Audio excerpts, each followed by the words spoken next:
Bismillahirrahmanirrahim, dear students, अस्सलाम वालेकुम। Second year में हम chapter number 1 periodic table discuss कर रहे थे और उसका आज इंशाल्लाह लेसन नंबर 9 हमने डिस्कस करना है। तो डियर स्टूडेंट्स, हमने अभी तक के लेक्चर्स में कुछ थ्योरेटिकल पोर्शन जो अपने चैप्टर का कवर किया है। मेरी आज के लेक्चर में कोशिश है कि उन तमाम टॉपिक्स से रिलेटेड जो एक्सरसाइज में शॉर्ट क्वेश्चन या लॉन्ग क्वेश्चंस हैं, हम उनको थोड़ी डिटेल में देख लें ताकि बाद में जो है वो क्वेश्चंस हमारे रह न जाएं, पाइल अप हो जाएं और दोबारा हम जब एक्सरसाइज पर पहुंचें तो वो टॉपिक्स दोबारा हमें जो है वो रिवाइज करने पड़ जाएंगे। तो जैसा कि पिछले लेक्चर्स में आपने पढ़ा है कि सबसे पहले हमने इनऑर्गेनिक केमिस्ट्री की डेफिनेशन, फिर पीरियोडिक टेबल की definition, historical background periodic table का, उसके अंदर हमने अल-राज़ी की क्लासिफिकेशन, डॉब्रिनायर की क्लासिफिकेशन, न्यूलैंड्स का लॉ ऑफ ऑक्टेव पढ़ा, मेंडलीव का पीरियोडिक टेबल पढ़ा, modern periodic table, modern periodic law पढ़ा या improvements in Mendeleev's periodic table के हेडिंग पढ़ी। फिर उसके बाद हमने मॉडर्न पीरियोडिक टेबल को एक्सप्लेन किया कि उसमें ग्रुप्स हैं, पीरियड्स हैं और इसी तरीके से उसके अंदर ब्लॉक्स हैं और उसके अंदर जो है वो मेटल्स, नॉन मेटल्स और मेटलाइड्स हैं और कुछ फैमिलीज के मखसूस जो है वो जो नाम हैं, उन तमाम चीज़ों को हमने एक्सप्लेन करके देखा कि वो क्या चीज़ें हैं, मखसूस फैमिलीज के नाम हैं तो वो क्यों लिखे गए हैं, ब्लॉक्स क्या हैं, इसी तरीके से मेटल्स क्या होती हैं, नॉन मेटल्स और मेटलाइड्स क्या होते हैं, ग्रुप्स और पीरियड्स किनको कहते हैं। तो अभी तक हमारी डिस्कशन जो है इस चैप्टर में इन टॉपिक्स के अंदर रही है। हम ये कह सकते हैं कि अभी तक हम पीरियोडिक टेबल के अंदर रहे हैं। तो मैंने कोशिश की है कि आज के लेक्चर में हम इन टॉपिक्स से रिलेटेड जो एक्सरसाइज के क्वेश्चंस हैं उनको ज़रा देख लें ताकि हमारा काम साथ साथ निमट जाए। तो जो हमने टॉपिक अभी तक किए हैं डियर स्टूडेंट्स, उसके लिए सबसे पहले जो है हमारी एक्सरसाइज का क्वेश्चन नंबर 4 है। क्वेश्चन नंबर 4 क्या है जी? What are the improvements made in Mendeleev's periodic table. तो मैंने आंसर्स के पोर्शन में इसको डन कर दिया है कि ये ऐसा क्वेश्चन है जो ऑलरेडी हम अपनी डिटेल हेडिंग में कर चुके हैं। इसको मैंने 3 हेडिंग्स के अंदर इस क्वेश्चन को डिस्कस किया था। Improvements in Mendeleev's periodic table, modern periodic table या मोज़लेस पीरियोडिक टेबल। तो वो ऑलरेडी लास्ट लेक्चर्स के अंदर, प्रीवियस लेक्चर्स के अंदर डिटेल के अंदर डिस्कस हो चुका है। उसके बाद जो है वो क्वेश्चन नंबर 5 जो है ये हमारे लेक्चर नंबर 7 से रिलेटेड है। रिसेंटली चूंकि अभी हमने किया है तो इसलिए इसको भी मैंने साथ ही लिख दिया है। How classification of elements in different blocks helps us in understanding the chemistry of these elements. यानी कि जो एलिमेंट्स को हम मुख्तलिफ ब्लॉक्स के अंदर तकसीम करते हैं, तो ये ब्लॉक्स के अंदर तकसीम करना किस तरीके से हमारे लिए हेल्पफुल है इन एलिमेंट्स की केमिस्ट्री को समझने के लिए। तो डियर स्टूडेंट्स, फिर उसी तरीके से लेसन नंबर 7 को थोड़ा सा हम देख लेते हैं कि उसमें हमने क्या चीज पढ़ी थी, ब्लॉक्स क्या हैं। तो स्टूडेंट्स, मैंने आपको ये बताया था कि पीरियोडिक टेबल में अनासिर को, ये हमारे सामने मैंने दोबारा जो है वो पीरियोडिक टेबल को ड्रॉ करने की कोशिश की आपके सामने राइट साइड पर। तो मैंने आपको बताया था कि जो पहले 2 ग्रुप्स हैं हमारे पीरियोडिक टेबल में, इनको हम एस ब्लॉक एलिमेंट्स कहते हैं। These 2 first A and second A groups are termed as S block elements. फिर 3A से लेकर 8A तक के जो एलिमेंट्स हैं they are termed as P block elements.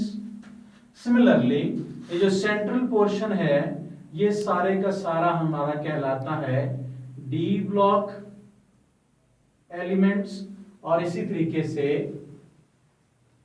ये जो लेंथिनाइड और एक्टिनाइड की सीरीज है इसको हम कंसिडर करते हैं एज F ब्लॉक एलिमेंट्स। तो स्टूडेंट्स, ब्लॉक्स की तकसीम क्या थी, पहले उसको जरा ज़हन में लाएंगे। मैंने आपको 2 डेफिनेशंस बताई थी। अगर दोनों डेफिनेशंस आपके ज़हन में है या दोनों क्लासिफिकेशन की रीजन ज़हन में है तो फिर आपके लिए इस सवाल का जवाब देना आसान है। हमारे बुक के अंदर इसका कोई हम कह सकते हैं कि सेटिस्फैक्टरी आंसर मौजूद नहीं है। तो मैंने आपको ये बताया था कि ब्लॉक्स के अंदर तकसीम की 2 वजूहात है। नंबर 1, हम कहते हैं कि वो एलिमेंट्स जिनके अंदर, सपोज कर रहा हूं, वो एलिमेंट्स जिनके अंदर s ऑर्बिटल तकमील के मराहिल में होगा वो s ब्लॉक कहलाएंगे। यानी s में ज्यादा से ज्यादा 2 इलेक्ट्रॉन आ सकते हैं, p में 6 आ सकते हैं, d में 10 मैक्सिमम आ सकते हैं और f में मैक्सिमम 14 आ सकते हैं। तो जिन एलिमेंट्स के अंदर s ऑर्बिटल जो है वो तकमील के मराहिल में होगा वो s ब्लॉक कहलाएंगे, जिनमें p ऑर्बिटल तकमील के मराहिल में होगा यानी 6 से कम इलेक्ट्रॉन है, ये 6 हैं, वो p ब्लॉक कहलाएंगे। जिनमें d orbital process of filling में है, जिनमें f orbital is in the process of filling है, तो वो सारे इसी तरीके से बिलतरतीब d ब्लॉक और f ब्लॉक कहलाएंगे। तो किसी रीजन की वजह से मैंने आपको बताया था कि दूसरी जो है वो एक और भी ब्लॉक्स के अंदर तकसीम करने की रीजन क्या है कि जिन एलिमेंट्स के अंदर उनके वैलेंस शेल का s ऑर्बिटल के इलेक्ट्रॉन बॉन्डिंग में हिस्सा लेंगे, आई विल रिपीट, वो एलिमेंट्स जिनके वैलेंस शेल का s ऑर्बिटल उसके इलेक्ट्रॉन्स वैलेंस शेल के s ऑर्बिटल के इलेक्ट्रॉन्स बॉन्डिंग में पार्टिसिपेट कर रहे हैं, एक है या दो हैं, तो वो एलिमेंट s ब्लॉक एलिमेंट कहलाएंगे। वो एलिमेंट्स जिनके वैलेंस शेल के p ऑर्बिटल के इलेक्ट्रॉन बॉन्डिंग में हिस्सा ले रहे हैं, एक ले रहा है, 2 इलेक्ट्रॉन ले रहे हैं, 3 ले रहे हैं, 4 ले रहे हैं, 5 ले रहे हैं, 6 ले रहे हैं, जितने इलेक्ट्रॉन वैलेंस शेल के p ऑर्बिटल के, अगर वैलेंस शेल के p ऑर्बिटल के इलेक्ट्रॉन बॉन्डिंग में हिस्सा ले रहे हैं तो वो p ब्लॉक के एलिमेंट्स कहलाएंगे। अगर वैलेंस शेल के d ऑर्बिटल के इलेक्ट्रॉन बॉन्डिंग में हिस्सा ले रहे हैं तो वो d ब्लॉक एलिमेंट्स कहलाएंगे। सिमिलरली अगर f ऑर्बिट वैलेंस शेल के f ऑर्बिटल के इलेक्ट्रॉन्स बॉन्डिंग में हिस्सा ले रहे हैं तो वो f ब्लॉक एलिमेंट्स कहलाएंगे। सो डियर स्टूडेंट्स, ये होगी ब्लॉक्स की तकसीम मैंने जो आपको बताई थी। तो इस लिहाज से हम कह सकते हैं कि ये क्लासिफिकेशन जो है ब्लॉक्स की, ये हमें 3-4 इंफॉर्मेशन जो है वो देती है, हमारे लिए हेल्पफुल है कि जनाब एक तो हम ब्लॉक्स की तकसीम से किसी एलिमेंट की वैलेंसी को जो है ना वो स्टडी कर सकते हैं कि इस एलिमेंट की वैलेंसी क्या है। ठीक है जी। अब पहली बात, वैलेंसी होती क्या है? वैलेंसी है the number of bonds formed by an element या the number of unpaired electrons in the valence shell of an element. किसी एलिमेंट के बॉन्ड बनाने की जो सलाहियत है उसको हम वैलेंसी कहते हैं, या उसकी वैलेंस शेल में जो अनपेयर्ड इलेक्ट्रॉन है वो वैलेंसी कहलाती है, क्योंकि जितने अनपेयर्ड इलेक्ट्रॉन होंगे उतने ही वो बॉन्ड बनाएगा। अब हमारे लिए किस तरीके से ये हेल्पफुल हो गया? मसलन हमसे कोई कहता है कि जी एस ब्लॉक एलिमेंट के बताएं वैलेंसी क्या है, तो as we know that S block के अंदर सिर्फ 2 ग्रुप हैं, 1A और 2A। अब ग्रुप नंबर हमें खुद सजेस्ट कर रहा है कि जो एलिमेंट्स 1A के हैं, it means all these elements have 1 electron in their valence shell, और इसी तरीके से जो ग्रुप 2A है, ग्रुप नंबर में सजेस्ट कर रहा है कि all the elements of group 2A have 2 electrons in their valence shell. तो जो ग्रुप 1 के एलिमेंट्स हैं उनके बैरूनी मदार में 1 इलेक्ट्रॉन है तो वो एक ही बॉन्ड बना सकते हैं, और ग्रुप 2A के एलिमेंट्स के वैलेंस शेल में 2 इलेक्ट्रॉन हैं, वो 2 इलेक्ट्रॉन लूज करके 2 पॉजिटिव चार्ज गेन करते हैं, लिहाजा वो 2 बॉन्ड बनाने की सलाहियत रखते हैं। सिमिलरली ग्रुप 3 3 इलेक्ट्रॉन है वैलेंस शेल के अंदर, तो ये 3 बॉन्ड बनाने की सलाहियत रखता है। कार्बन फैमिली जो है ग्रुप 4A है, they have the ability to make 4 bonds. इसी तरीके से नाइट्रोजन जो 5वां ग्रुप है, फिर 6ठा है, फिर 7वां, फिर 8वां, तो नाइट्रोजन वगैरह जो हैं ये इसी तरीके से 3 बॉन्ड बनाने की सलाहियत रखते हैं। उसकी वजह ये है कि नाइट्रोजन ग्रुप 5 में से है और इसका जो है वो इसके अंदर 5 इलेक्ट्रॉन इसके वैलेंस शेल में होते हैं, जिनमें से जो है वो टोटल इसके पास 3 की वैकेंसी होती है, 2 इलेक्ट्रॉन 5 में से पेयर्ड अप हो जाते हैं और 3 अनपेयर्ड रह जाते हैं, लिहाजा ये 3 बॉन्ड बनाने की सलाहियत रखता है। ऑक्सीजन सल्फर वगैरह नॉर्मली 2 बॉन्ड बनाते हैं। फ्लोरीन क्लोरीन वगैरह के वैलेंस शेल में 7 इलेक्ट्रॉन है, 7वां ग्रुप है इनका, नॉर्मली इनके पास 1 अनपेयर्ड इलेक्ट्रॉन होता है, ये 1 बॉन्ड बनाते हैं। और ग्रुप 8 वाले जो हैं ये नॉर्मली कोई बॉन्ड नहीं बनाते, क्योंकि इनके वैलेंस शेल में हीलियम के अलावा सबके वैलेंस शेल में 8 इलेक्ट्रॉन होते हैं, कोई अनपेयर्ड नहीं होता, इनकी वैलेंसी 0 है। ठीक है जी। तो इस तरीके से हम कह सकते हैं कि जो ब्लॉक्स हैं वो हमें बड़ी इजीली हमें पता चल जाता है कि जी ये S ब्लॉक के हैं, ये B ब्लॉक के हैं, तो भाई S ब्लॉक में तो सिर्फ पहले 2 ग्रुप हैं, तो लिहाजा पहले ग्रुप के मेंबर जो हैं वो 1 बॉन्ड बनाएंगे, दूसरे ग्रुप वाले 2 बॉन्ड बनाएंगे, तो भाई जो S ब्लॉक एलिमेंट्स हैं वो या 1 बॉन्ड बनाते हैं या 2 बॉन्ड बनाते हैं। सिमिलरली अगर भाई B ब्लॉक एलिमेंट्स की बात कर रहा है तो भाई ये ग्रुप नंबर 3A से लेकर ग्रुप नंबर 8A तक है, लिहाजा ग्रुप 3 वाले 3 जो है वो बॉन्ड बनाते हैं, ग्रुप 4 वाले 4 बॉन्ड बनाते हैं, 5 वाले और 6 वाले इसी तरीके से थोड़ा थोड़ा इनमें फर्क भी है। नॉर्मली 5 ग्रुप वाले 3 बॉन्ड बनाते हैं। मैं जो है सीधा मेन पॉइंट्स कह रहा हूँ। एक्सेप्शंस केमिस्ट्री में हमेशा मौजूद होते हैं। NH4 जो है मिसाल के तौर पर नाइट्रोजन NH4 पॉजिटिव में वहीं पर जार बॉन्ड भी बनाता है।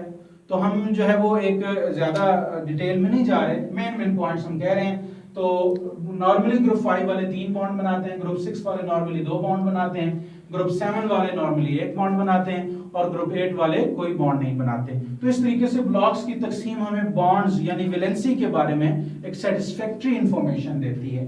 डी ब्लॉक और एफ ब्लॉक वाले हैं तो इनकी चूंकि वैलेंसी कोई मखसूस नहीं है, इलेक्ट्रॉन्स इनके अंदर जो है वो ट्रांजिट करते रहते हैं, इसलिए इनके अंदर बॉन्ड्स बनाने की सलाहियत भी वेरी करती रहती है। दूसरी चीज क्या है जी, oxidation state of the elements. तो ऑक्सीडेशन स्टेट क्या है?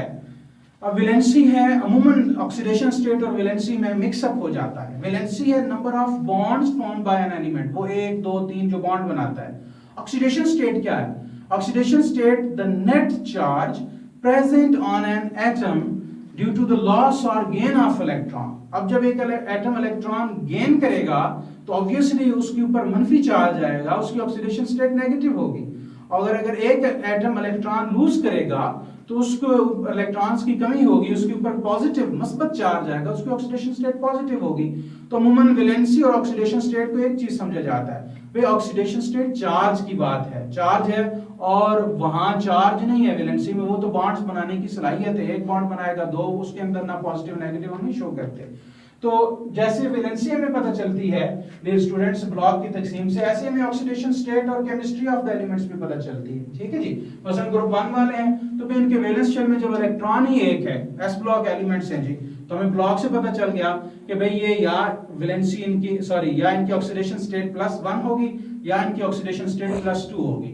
तो ब्लॉक्स s ब्लॉक कंफर्म हो गया जी, an element belonging to s block. भाई या ये तो एक तो कंफर्म है कि ये पॉजिटिव ऑक्सीडेशन स्टेट शो करते हैं और या +1 या +2। क्यों?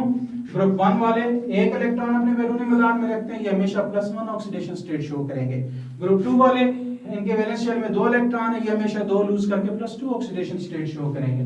जबकि इधर हम आते हैं फ्लोरीन, क्लोरीन, ब्रोमीन, आयोडीन वगैरह, ये जो है वो हमेशा -1 ऑक्सीडेशन स्टेट शो करते हैं। इनके वैलेंस शेल में 7 इलेक्ट्रॉन हैं, ये एक गेन करते हैं नॉर्मली, इनकी ऑक्सीडेशन स्टेट -1 होती है। ग्रुप 6 वाले हैं ऑक्सीजन, सल्फर, अगरचे इनकी ऑक्सीडेशन स्टेट्स ज्यादा भी हैं लेकिन नॉर्मल ऑक्सीडेशन स्टेट जो इस ग्रुप की है वो -2 है। ठीक है जी, +6 भी होती है, सल्फर +4 +2 भी शो करता है, लेकिन हम नॉर्मल की बात कर रहे हैं। तो चूंकि ग्रुप 6 वाले जो हैं ग्रुप नंबर में बता रहा है कि ये ग्रुप 6 है, इसका मतलब इसके बैरूनी मदार में 6 इलेक्ट्रॉन है। 8 पूरा करने के लिए इसको 2 इलेक्ट्रॉन्स की जरूरत है, ये 2 गेन करके -2 ऑक्सीडेशन स्टेट शो करेगा। तो हम कह सकते हैं कि ग्रुप 6 वाले ड्यूअल नेचर है, इनकी ड्यूअल ऑक्सीडेशन स्टेट शो करते हैं, ये एक से ज्यादा ऑक्सीडेशन स्टेट शो करते हैं, प्लस भी शो करते हैं, माइनस भी शो करते हैं। जब ये 2 इलेक्ट्रॉन गेन करेंगे तो -2 ऑक्सीडेशन स्टेट शो करेंगे, अगर लूज करेंगे तो पॉजिटिव ऑक्सीडेशन स्टेट शो करेंगे। नाइट्रोजन वगैरह भी इसी तरीके से +5 भी शो करते हैं, -3 भी शो करते हैं। तो भाई जिस तरह वैलेंसी जो है वो हमें ब्लॉक्स ऑफ द एलिमेंट्स हमें वैलेंसी समझने में मदद देते हैं, इसी तरीके से ऑक्सीडेशन स्टेट या केमिस्ट्री समझने में मदद देते हैं। क्योंकि chemistry of an element, chemistry है क्या, how an element reacts with other, उसकी केमिकल प्रॉपर्टीज हैं। और रिएक्ट कौन करते हैं? वैलेंस शेल के इलेक्ट्रॉन्स करते हैं। वो जो वैलेंस शेल के इलेक्ट्रॉन रिएक्ट करते हैं वो बॉन्ड बनाते हैं, वही बॉन्ड वैलेंसी है, और वही जो उसके ऊपर लॉस या गेन करने की वजह से चार्ज आता है वही उसकी ऑक्सीडेशन स्टेट है। Hence we can conclude that the classification of elements in different blocks helps us in understanding the valency of an element, oxidation state of an element as well as the chemistry of an element। इसके साथ साथ हमें ये blocks की तकसीम जो है वो हमें मेटल्स, नॉन मेटल्स, मेटलॉइड्स के बारे में भी बता सकता है। जैसे कि एस ब्लॉक में हाइड्रोजन के अलावा सारे मेटल्स हैं, डी ब्लॉक वाले सारे मेटल्स हैं, एफ ब्लॉक वाले सारे मेटल्स हैं, पी ब्लॉक में कुछ मेटल्स हैं, कुछ मेटलॉइड्स हैं और ज्यादातर नॉन मेटल्स हैं।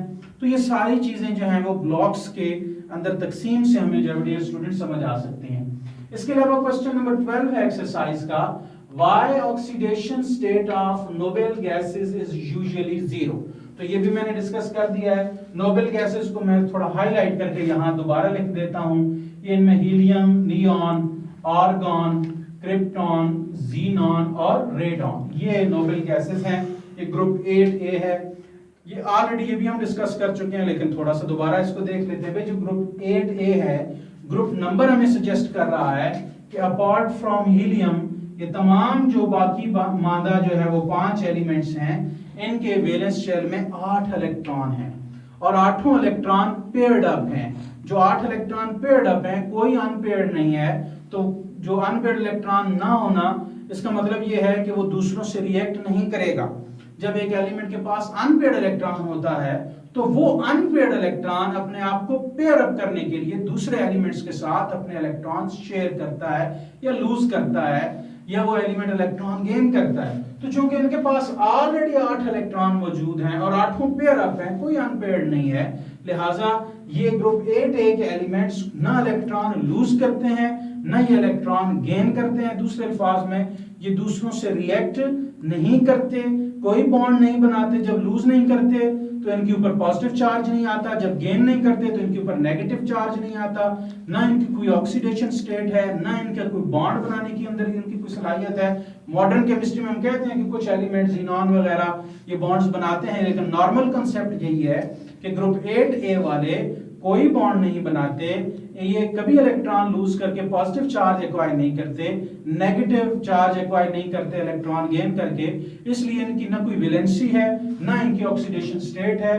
दे show zero oxidation state, that's why they are termed as zero group. Group 8A noble gases are usually zero group elements, या इनकी ऑक्सीडेशन स्टेट को हम जीरो कहते हैं। तो डियर स्टूडेंट्स, आज जो है हमने कोशिश की है कि जो हमारा चैप्टर का पोर्शन कवर हो चुका है उससे रिलेटेड एक्सरसाइज के ये 3 क्वेश्चन उनको हमने थोड़ा डिस्कस करने की कोशिश की है। एक आध सवाल और भी है, लेकिन इंशाल्लाह उसको पहले से हम डिस्कस कर तो चुके हैं, लेकिन कोशिश करेंगे कि आने वाला जो लेक्चर है उसके साथ हम उसको मिक्स करके डिटेल में डिस्कस कर लें। आज के लिए इतना ही, इंशाल्लाह नेक्स्ट लेसन के अंदर दोबारा मिलेंगे। अल्लाह हाफिज।